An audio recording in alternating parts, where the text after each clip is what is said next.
Hi everyone, welcome to another interesting episode of India AI Conversations. Today we have a very interesting speaker joining us, Mr. Gaurav Kataria. He is the Chief Digital and Information Officer at Sai Life Sciences Limited. He has worked previously with as a Vice President for Digital Strategy Solutions at Cyient, focusing on aerospace and defense.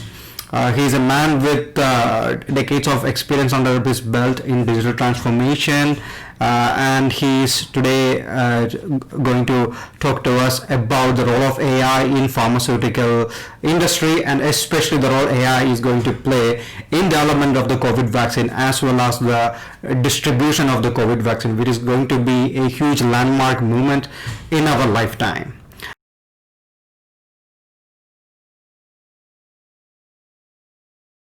So, Gaurav, we have seen AI playing a crucial role in the pandemic period. For Sure. example, I think a few days back, PricewaterhouseCoopers released a report which says there has been a huge increase in AI adoption in India. And across the world, McKinsey was pointing out that healthcare and pharma has been the major driver for AI adoption in 2020. I mean, not surprising considering the circumstances we are living in. Correct. So, what is the role of AI in pharma? For the people who are completely new to this industry. Right. So that's an interesting question, Viju, and I think a lot of people that I talk to, don't have clarity around where AI can be applied, right? There are a lot of usual use cases, that people look at in other industries, but pharma is a little different. And the reason why it's different is because it's also highly regulated, right, as an industry. But the interesting piece in pharma is that every part of the value chain in pharma, right from drug discovery all the way to manufacturing large scale compounds or molecules or drugs, generate a lot of data. And where there is data, there is an application of AI, or I'll say machine learning to start with, and then AI, which is possible, right? So right across, so if you see even the cycles of drug discovery, right from identifying new molecules to improving your clinical trials which come out, right? All of those, both of those areas, and then you go down, to scaling up, to actually getting into the manufacturing process. AI can be applied at every stage, right? So there is a lot of uptake which is happening from an AI perspective, and we'll talk more as we go forward. But even in this pandemic situation where the drugs have come out, and we have the first one, Pfizer getting approved in UK, and many of the others which are in pipeline, has been made possible because there is a huge amount of technology which is being used to accelerate the whole process. So, so you mentioned about pharmaceutical being one of the most regulated industries, and of course it's for a reason. So, Sure. do you think so? Apart from that, what are the major challenges for a pharmaceutical organization to deploy AI? Uh, See, it's been a traditional industry, right? The pharmaceutical industry. Uh, and the industry has evolved, which also means that in a lot of cases, the basic data acquisition systems, are not in place. Like, for example, there are still pharmaceutical organizations, big as well as small, which use something that we call a lab notebook, which is to document all the experiments, right? And that is still done on pen and paper. But there are some advanced companies who are making the investments of going into something called an electronic lab notebook. Now, once you have an electronic lab notebook, all your data is digitized. And with that data, you can start doing, applying machine learning or artificial intelligence to start deriving insights out of it, right? So that's an example where, the industry is transforming from being a traditional industry, to a very, very highly advanced industry because everybody is seeing the benefits of applying technology at every part of the process, right? So the drug discovery process itself or the clinical trial process, right? So when you get a report from the clinical trials, right? These could be, you could be doing, or even before that, when you're doing experiments and in vivo or in vitro, in both of those cases as well, there's a lot of data which is generated. A lot of the places this data is still manually captured, but then there are advanced systems where people are starting to use to capture all that data digitally so that it can be synthesized and analyzed at the end of the day, and then application of AI. So it's I won't so I so from a challenge perspective, I won't really call it a challenge. I think it's an opportunity for people to really transform from being paper based to more digital, so that the technologies can be applied to really create an impact. I was remembering this famous quote by Winston Churchill. In 1940, during the midst of World War II, he said, never let a good opportunity goes to, a good crisis goes to waste." And when he said that quote, he meant that it's an opportunity to rethink the structure, reanalyze, and reconfigure. And I think that's something have been happening during this COVID period, right? Many industries.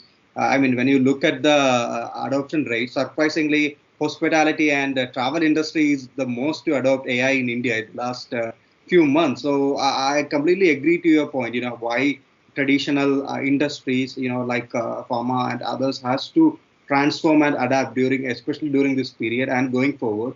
Speaking about something, something that's been all over the news right now is the vaccines that's been working. You have the Covaxin, COVID Shield, you have the Sputnik. Everything is in the news. So I would like to ask you, what are your thoughts on those vaccines? How much role AI would have played in their development and trials, or do you think going forward we can eliminate such things as clinical trials through AI simulation or something like that? See, I'll answer the last question first, right? Can you eliminate clinical trials? I don't think we can. I don't think also we should. Because at the end of the day, while the AI engines really help you improve and reduce the time of clinical trials, and that's one of, this is a great example, the COVID vaccine, typically, if you see a new drug entry into the market, it is nearly an 8 to 10 year process, right? The only way that 8 to 10 year process has been crunched to less than a year now, or maybe a year now, is because of the application of technology, and AI has a big role to play in that, with all the data which is coming out, analysis of data and stuff like that. Now, does this mean that this can be done effectively for every drug? Maybe not, because the complication of the drug or the disease that you're trying to eradicate or solve, the problem that you're trying to solve can be far more complex, right? So it depends on case to case basis. But this is COVID vaccine, is a great example where we've seen that the time's getting crunched from a money perspective as well, right? It takes nearly about $2.5 billion to create a new drug, right? I don't know the figures right now for the COVID vaccine on how much they've spent, but I'm sure with the application of AI, and the application of technology per se, at every part of the process, right from, like I said, drug discovery all the way down to manufacturing, there are a lot of efficiencies which can be gained in the overall life cycle, right? Which really, really help. Clinical trials, we should continue to do those. We have to make sure that every drug that comes out in the market, is safe for the user and is effective as well. So the efficacy and safety are really, really critical, and those cannot be compromised at any point of time. So since we're speaking about drugs and the vaccines, what is your thoughts on how, with the widespread adoption of AI and other data-driven technologies, how can we be better prepared for a next pandemic like this? See, pandemics, this is a rare occurrence, right? If you look at it, the kind of pandemic that we are in, at a scale at which we are in, right? But having said that, can we be well prepared? Absolutely. I think there are a couple of things which are required, right, for that to really happen. There has to be a global sort of a consortium. There are many, and there is a lot of data available, in public domain, through paid or unpaid access, where there is information being shared. But as we start getting more and more digital, companies start getting digital, the government start getting digital, because then the patient record starts getting digital. You have more and more data coming in to start spotting places where you start seeing certain occurrences of disease or spread, which can then create, parabolic effect across the nation or worldwide. That can start being tracked. So there are a lot of people working on predictive models, like you typically do in a manufacturing scenario, predictive maintenance. Similarly, there are predictive models being created across the globe to try and see how we can, judge the spread, right? And also, try and catch some of the pandemics which are going to happen a little earlier, right? At least start seeing that. But then at the end of the day, this is nature, right? Or in some cases, it could be out of a reaction coming out of an adverse effect that has happened in a process, right? Now, in both of these cases, it becomes very, very difficult to predict, right? So the best of AI algorithms, if you actually also go to neural networks and deep learning and things like that, there is a possibility to, nip it at the butt. But at the end of the day, it's going to be very difficult to really completely eradicate. But will the process be shorter? Will it be better and easier to control? Absolutely. So one another thing that has been happening, I mean, if you look at the AI ecosystem in India, is so many startups coming into the healthcare sector, and they have been doing a fantastic job, especially in democratizing many of the screening process. What is your thought on how AI can create a positive impact in India's healthcare system? Do you believe it can bring down the cost? Do you believe it can, accessibility? How do you envision the healthcare sector moving forward with more AI incorporated? So I think that's a good question, Jibu, and I think that's also the need of the hour, right? So one side is the actual vaccine drug discovery, process of getting new medicines to the market. The other side is the healthcare, right? Now, which is actually the application of these drugs in the market. Now, I totally agree with you that the startup ecosystem is doing a great job, right? My only, advice to them is, pick out a problem statement which doesn't only look, quote unquote sexy, but it also solves a real problem. As long as you're able to find a problem statement which solves a real problem, right? Of making sure that, not only that the drug is administered, but also the efficacy of the drug, right? The outreach of the drug, making sure that everybody at the last mile gets the drug, right? It is going to really create an impact. Now, if you see, and we are in a situation where we are talking about COVID, and this is on top of mind. But even when the drug comes in, we have the vaccine available. Let me put it that way. Delivery of the vaccine itself is going to be a major challenge across the Indian population, right? Making sure that every nook and corner of India gets this and everybody has access to the vaccine itself is going to be a challenge. So if AI can be applied, and if technologies, different technology can be applied, it could be tracing and tracking, it could be, technologies, that can be applied. That will really create a far-reaching impact to make sure that the vaccine is administered properly and in a timely manner to everybody across, India. And then likewise, if you scale that up across the globe, right? So there are a lot of applications, but then you have to select the problem statement and then go after go after that to really solve the problem. I completely, I'm very much, how do I say, surprised by the insight you provided, right? In many of the, let's say layman's thoughts, the application of AI stops where you do a drug discovery or stops where you create a vaccine, right? But the bigger picture there on the distribution, I mean, there are many demographics you have to consider, the democratic, the profession, making the healthcare workers available vaccine as soon as possible, opposed to other groups. So there are a lot of factors that has to go in, and the role of data is going to be much more than I anticipated until you just explained it to me. Absolutely, right? Because finally you have to look at the complete ecosystem, right? The only way the pharma ecosystem will, or the healthcare and pharma ecosystem will evolve is, right, when you start looking at the complete ecosystem. So you're not only looking at that one laboratory or one R&D center which is trying to do a drug discovery, or that one manufacturing unit which is superbly digitized to, give you a great product. Because what AI will also helps do is make sure that we are compliant. So compliances and safety, right, become paramount in the healthcare industry, and that is sort of kept under check and balance when you with the right application of AI. But it's also the ecosystem around it. So there are so many sort of small labs. There are pathology labs which are there, right? Then there are clinics which are sort of administering the drug.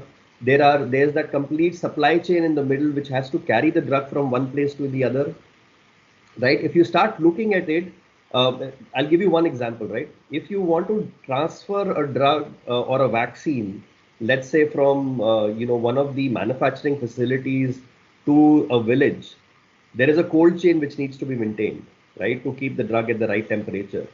Now, how can you really put sensors and technology on top of it that those are tracked, and any degradation of quality or the ambient temperature is then captured, right? And that can then feed back into an AI model to say that during this certain time of the year, right, with such weather conditions or pollution levels, you can do a lot of triangulation of data, right?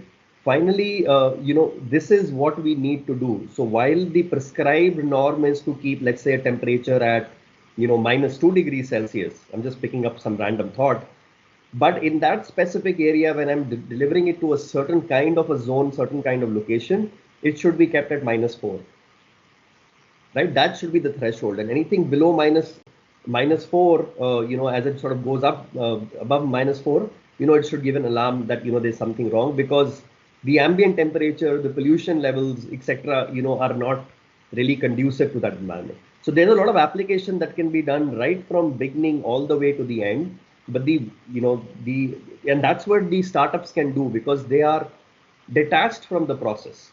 If I'm with a pharmaceutical organization, I'm with my, to a certain extent with my blinders on, right? And I'm focused on delivering the best quality product for whatever I am doing. But then the entire ecosystem, that's where the startups have a great opportunity to look at from a broader perspective without the blinders on. I think, like you said, I think the key thing here is to identify the right problems and applying the technology. And this has been very insightful. So, how do you say, how can we increase the role of AI, more adoption of AI in pharmaceutical and healthcare? Do you think there is a requirement of skilling there? Proper need for more skilled employees, or upskilling the current employees? How can we solve this gap between the potential of applying AI and the current what we have done? Right. So talent is definitely a challenge today, right? Even when I talk to teams which are teams of AI experts, let me put it that way, right? There is one set of people who are really, really good from a data science perspective, right? They know the algorithms, they know the data science, they know the modeling. Then there is another set of people that you require, which is more the analyst kind of community, which is probably not the data science, but then they are really good with data per se. So which is the data prep layer. Sometimes what happens is we miss the data prep, and hence the data scientists can't really do the magic that that person is intended to do, because the quality of data itself is weak, right? Which goes back to the fundamental problem, like I was saying earlier, is data capture and data governance becomes important, right? Now, so if you see right from data capture as a mechanism, be it through sensors or be it like the electronic lab notebook example that I gave you, right? To all the way down to data prep, all the way down to applying data science and models on top of it, right? So this is one stream. The second stream which has to come together is of the domain experts, people who really understand the pharmaceutical industry and understand the problem statement, right? Understand the finer nuances, right? What is the difference between an in vitro and an in vivo? What are the different experiments that need to be done? While the data coming out of both these might look similar, right? But the actual of the the impact of that data or the understanding of the data will only come to somebody who understands the pharmaceutical industry or the data or the scientist actually within the laboratory, not the data scientist, but the scientist within the laboratory, right? Now, both of these streams, which is the pharma or the healthcare stream and the technology stream, which is the data science layer, has to sort of come together, right? Till the time they both don't come together, you can't really create the impact that you want.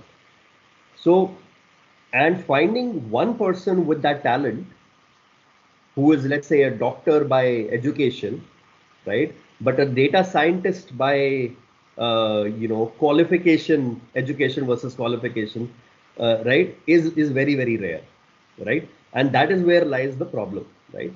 So a lot of companies, what they're trying to do is they're trying to blend both of these together and create harmonized teams or heterogeneous teams coming together to solve this problem, right? But then there is always Chinese whispers between both of these, but lots more that needs to be done. So once these teams have to come together, and both of these are expensive resources, right? Then the problem statement solution becomes more expensive, becomes less affordable, and that becomes a problem.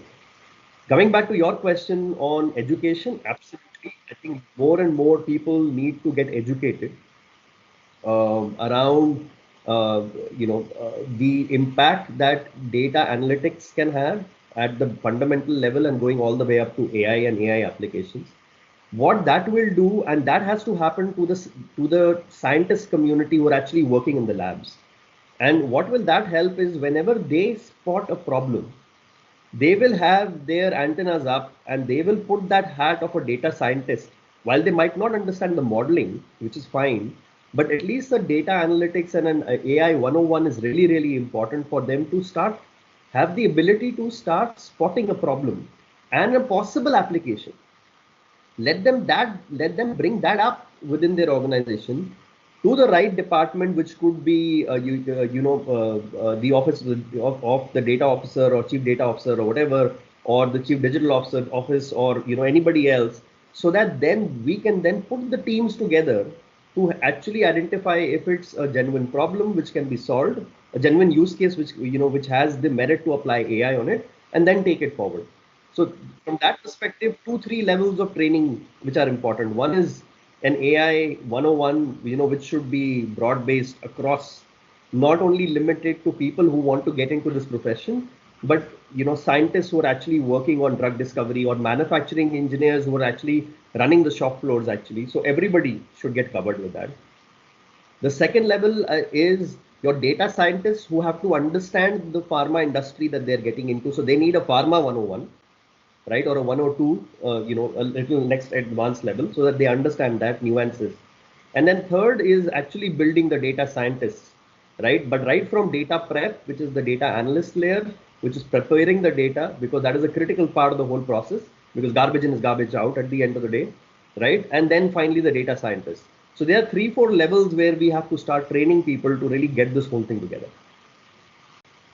That's very insightful. So essentially, we are speaking the future belongs to people who are sort of how do you say, bilinguals, who has this multiple domain expertise. I mean, I come across this cases in agriculture more often, by how the engineers or the data or the analytical folks often miss out many of the things that a farmer might prioritize, Right. because of this how do you say, this distant this disconnect.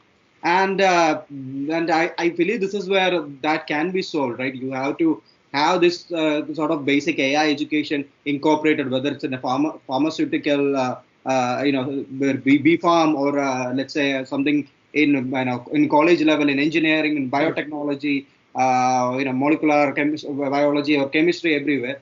Having a basic understanding of AI incorporated during those periods will, I think, fundamentally will help these professionals to accomplish more, if I'm right. Absolutely. That will create a building block where every new doctor coming out understands the application. Because even if you go into the doctor profession, right, which is the practitioners, right, they have also started adopting and applying AI. They might not know it, but a lot of the software that they are using today, applies, AI. Now, some of the classic ones that we've already known, there is enough material available, is, for example, detection of breast cancer. So there are already tools available which are AI powered, which sort of, help you early detection of breast cancer, right? So now the doctors are already using those tools, but probably they don't know that there is a lot of AI at play behind it to really read and then analyze and then give you a prediction, right? So that's where it has to start, and then goes all the way up. So I think we have you have given me so much information, and I am just buzzing out, with the new data that you have just transferred. Is there any initiatives that's currently happening in the pharmaceutical sector that you might want to mention here? Because I'm not an expert, and I'm from what you have mentioned. I think it's an area that where like healthcare. I mean, I've been covering many of the healthcare initiative. For example, the breast cancer screening. We had a talk with Niramai Analytics founder Geeta Manjunath a few weeks back. So there are those things. Apart from that, what are the key AI-led initiatives that's happening currently in the pharmaceutical sector? Right. So to be very honest, I won't claim to be an expert as well. This is a new industry for me as well. I've been in this industry for the last, I'll say, 6 months, and a little bit more, from a digital transformation perspective. I know that there is definitely a need for all of us to come together as a pharma industry to focus far more on the AI side, to put our energies together, right? While I know, within the pharma industry, one is the regulation, the second is the IP becomes really, really critical. So as a result, there are, silos which get created because everybody is working, on, in patent drug, which is sort of a pre-patent, then in patent, things like that. So that sort of becomes a big challenge. But as far as data and sharing of best practices is concerned, right, on what you're really finding as applications from an AI perspective, I think there is definitely, a lot more room for us to collaborate and do much more. There are definitely agencies and organizations which are talking about pharma together, as such, and bringing all of us together from a pharma platform. There are a lot of consortiums available and bodies available which do that. But specifically on AI, I am not aware of, and I might be a little ignorant on this, but it's a great question. I think I also need to go back. But from whatever I've seen, and probed around with fellow CIOs or, across the industry, all of us are of the consensus that there is a lot more scope for us to come together, and then share best practices and do much more, be it on the space of AI, be it in the space of digital transformation itself as an overall, which is, automation and control systems and things like that. So there are lots which is happening, but it's happening in isolation. It's happening in pockets. It's happening in silos, so to say. And, I think this is the right time for all of us to come together and start collaborating. I personally feel that the challenges to pharmaceutical industry is much more than any other industry. Like, for example, take hospitality and travel. For them, predictive pricing and all those things can be done without much challenge. But considering the sensitive nature, or especially with regards to IP and the regulations, and trials and things like that, and the whole idea about responsible AI being very important, and people are talking about algorithmic auditing. I think the whole challenge for pharmaceutical is a little more than other industries. I see. No, absolutely. I think you brought out a very interesting topic of responsible AI, and I think that applies, to the maximum within the pharma industry, right? At what stage do you really, till what extent do you use AI? To what extent do you use your own, mental capability, right?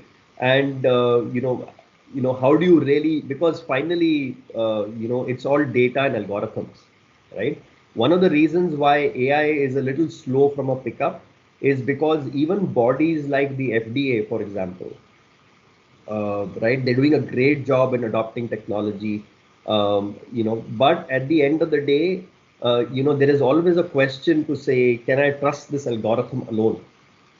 Right? So you still need some human to sign off to say, that person could have used AI to shrink the process, right? But at the end of the day, there has to be a human who has to sign off on the report, And it is similar here. It is also similar in the aerospace and defense industry.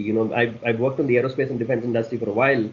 An application of AI becomes a challenge there as well, right? A very interesting use case, we were seeing there where, it's the FDA here, and similarly on the aerospace, it's the FAA, right, in the US, or the DGCA in India, right? When you look at those, the same thing happens when you start applying AI. Very interestingly, we were told that, the AI algorithm, even if it sort of gets to a 70% or an 80% efficacy levels, right, stop the algorithm from self-learning and going to a 90. And the reason for that was, let's stop it at a certain level, whatever level you want to stop at, 80 or 90, but let it not be a continuous improvement process of self-learning, because that's actually the key thing from an AI perspective, right? But we were told to stop because then the outcomes of that algorithm are not predictable any longer, right? And when you come to regulated industries, be it aerospace and defense or be it pharma, the outputs have to be predictable, right?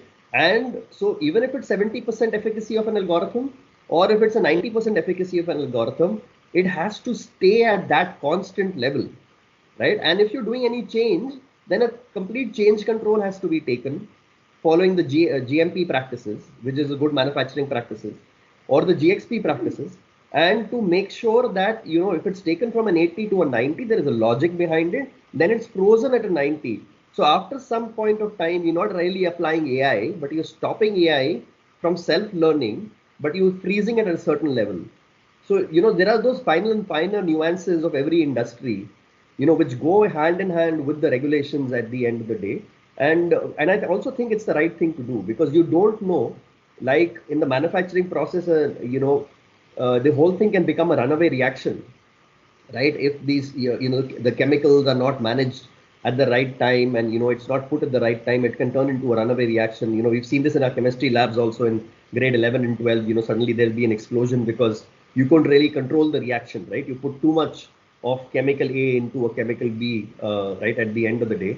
You don't want the same thing to happen on an AI algorithm, right? Where the algorithm starts becoming self-learning and you really don't know what's happened and what is the basis for it, because everything has to be traceable, to the last, last reaction or last algorithm, reaction that really happened, or the data analysis that happened. It has to be traceable back. So the traceability is really important, right? So it's tricky. I agree with you. Sorry for the long answer, but it's tricky. I really like your chemistry analogy. I mean, that's the best way to explain it. Just brought me back to my school days, where you had to write what salt you added. You need to trace that properly. And I think you get the mark once you can prove it, right? This is how you identify particular salt. And I think that's very interesting, an interesting way to look at how to build these algorithms, especially from a regulation standpoint of view. Gaurav, I had a great privilege. I feel like talking to you, especially, they say, right things happens at right time. I originally, even though this conversation was supposed to happen on skilling, with the vaccine coming up, I can't feel there's a better timing than now to have this conversation. And it is immensely insightful. There are so many things even I couldn't have considered about the cold chain. Delivery systems and other factors, and I'm so happy that it happened, and I'm looking forward to publishing this. I believe the readers and our listeners has a lot to learn, especially the prospective students out there who wants to have a career, who wants to stand out going forward in pharmaceuticals as well as in AI. I think it's an opportunity or also to mix your passions also. If you're interested in data and in biochemistry, there is a potential out there. It's an immense pleasure talking to you, and I wish you all the best for your new adventure, and I'm sure you will be having a lot of success there. Thanks a lot, Jeevu. Thanks for having me. Thanks to NASSCOM for having me here, and a pleasure talking to you.